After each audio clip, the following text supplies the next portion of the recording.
Let's take a look at the following. If we wanted to add or subtract complex numbers, basically it's like if you had, instead of the letter I, the letter X, and you proceed in the same way. If you had, those two polynomials over here, to add or to subtract, you would just, proceed like you usually do. So treat the letter I just like the letter X, and then you'll get the answer.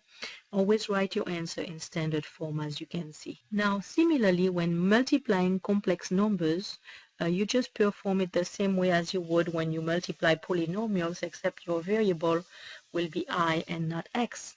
So don't forget to replace any I squared by -1.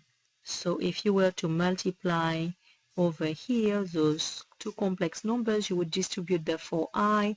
If you encounter I squared, replace it by -1, and notice you have 12i minus 20 times -1, so that's 12i plus 20.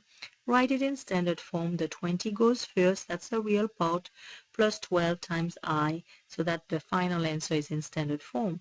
Similarly, if you were to multiply the two complex numbers that are right here, you would FOIL, okay, first, and then you would have outer, then inner, then last.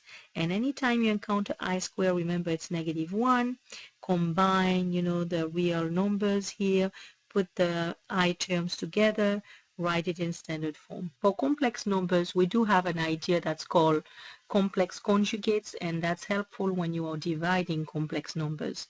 So what they're calling a complex conjugate, you need to understand, if you start with a plus bi for your complex number, the conjugate will be a minus bi. You just change the middle sign, to the opposite sign.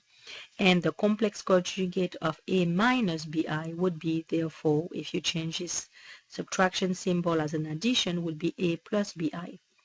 So when you multiply those complex numbers, you do get a sum of two squares, and then you really get a real number as an answer. Now, complex conjugates are used to divide complex numbers.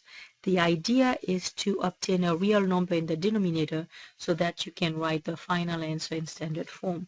Let's take a look at what we have if we're trying to divide the following. The complex number 7 plus 4i divided by the one that is 2 minus 5i. So what they're suggesting to do, since we don't want to have an I in the denominator over here, we're going to multiply both the numerator and the denominator by the same quantity, namely the conjugate of the denominator. The denominator being 2 minus 5i, its conjugate will be 2 plus 5i.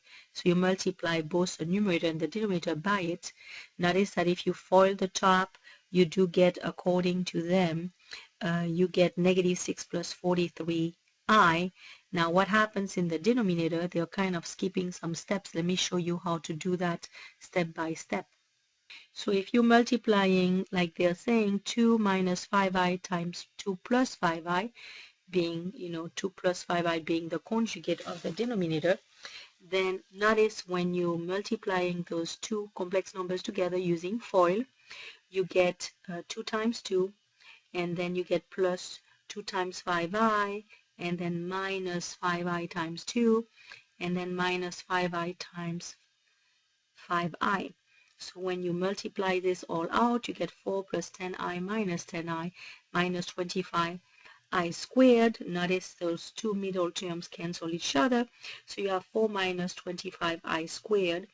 And remember, I squared is -1, so you get 4 minus 25 times -1.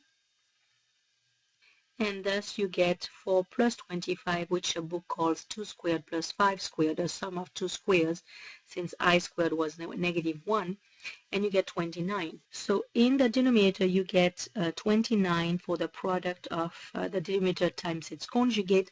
Now take a look at the final answer, the way they write the final answer.